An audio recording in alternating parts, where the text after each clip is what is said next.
আসছে বাজেট বড় দুঃসংবাদ হয়ে আসছে বাইকারদের জন্য। প্রথমবারের মতো মোটরসাইকেলকে অগ্রিম আয়করের আওতায় আনার পরিকল্পনা করছে সরকার। এই পরিকল্পনা বাস্তবায়ন হলে চাপে পড়বেন রাইড শেয়ার চালক ও নিম্ন মধ্যবিত্তরা।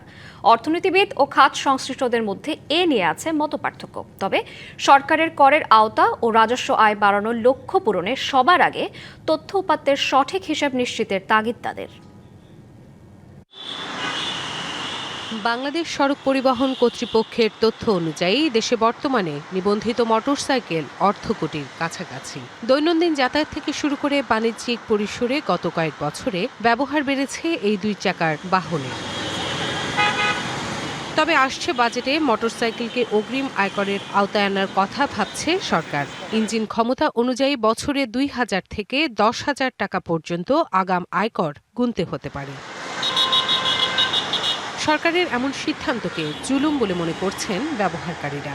সরকার ট্যাক্স বসাইতেছে, ট্যাক্স বসানো মানে আমাদের জুলুম করা। যখন মোটরসাইকেল কিনছি তখনও ট্যাক্স দিচ্ছি, ড্রাইভিং লাইসেন্স করছি ট্যাক্স দিচ্ছি, নাম্বার প্লেট করছি ট্যাক্স দিচ্ছি, তারপরে আবার বাড়তি ট্যাক্স, এটা আমাদের উপর জুলুমই হচ্ছে। আর খাত সংশ্লিষ্টরা বলছেন, এক দশকে মোটরসাইকেল শিল্পে বিনিয়োগ বেড়েছে। নতুন করে কর আরোপ করা হলে কমতে পারে বিনিয়োগ, একই সাথে কর্মসংস্থানও। বিগত মাসে নর্মাল সেলের তুলনায় প্রায় 50% সেল ড্রপ করেছে। সরকারকে অবশ্যই চলার জন্য কর দরকার, কারণ তাকেও খরচ চালানোর জন্য কর আরোপ করতে হবে।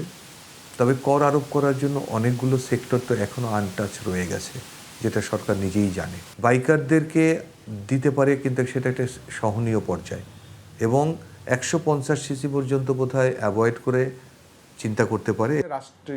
ঈদ আসবে, সাথে ক্যাশব্যাকও আসবে। নিজের বা প্রিয়জনের জন্য কেনাকাটায় এবারও নগদ পেমেন্টে পাচ্ছেন দারুণ ক্যাশব্যাক। তাই যাই কিনুন, পেমেন্ট করুন নগদে। কর আদায়ের স্বচ্ছতা নিশ্চিতে সরকারের তথ্য ভান্ডার আরও বিস্তৃত করার পরামর্শ অর্থনীতিবিদের। রাষ্ট্রেও যাদের কাছে যে ধরনের সম্পদ রয়েছে, যারা যে ধরনের ব্যবসা করে, তাদের সঠিক তথ্য হিসাব নেওয়া। এখন প্রশ্ন হচ্ছে, সরকারের কি সেই তথ্য রয়েছে? যত মোটরসাইকেল ওনার, তাদের কি সঠিক তথ্য আছে? তাদের হাউসহোল্ড লেভেলে যে ইনফরমেশন দরকার, অ্যাসেটের যে ইনফরমেশন দরকার, ইনকামের আয়ের যে ইনফরমেশন দরকার, সেটা কি রাষ্ট্রের আছে? রাজস্ব বাড়াতে করমুক্ত থাকা অন্য খাতগুলোর দিকেও নজর দেওয়ার পরামর্শ এনবিআর এর সাবেক এই চেয়ারম্যানের। 5 বছর তারা ক্ষমতায় ইনশাল্লাহ থাকবে, সেই ক্ষেত্রে তাৎক্ষণিকভাবে যে এবারই যে অনেক কিছু করতে হবে, নট নেসেসারি। নতুন কিছু করতে গেলে সেটা ধীরে স্থির ভাবে। মোটরসাইকেলের ব্যাপারটা একটু চিন্তার বিষয়, যে এইটা কতটা আপনি তাদের ট্যাক্সেবল ইনকাম কতটা, এবং যেটা যদি করতেও হয় তাহলে ওই প্রিজাম্পটিভ ট্যাক্সের যে ধারণাটা দিলাম, ওইভাবে যেতে হবে। সরকারের রাজস্ব আদায়ের লক্ষ্য পূরণে সবার সহযোগিতা প্রয়োজন বলেও জানান তিনি। Rifat Nova, DBC news, Dhaka.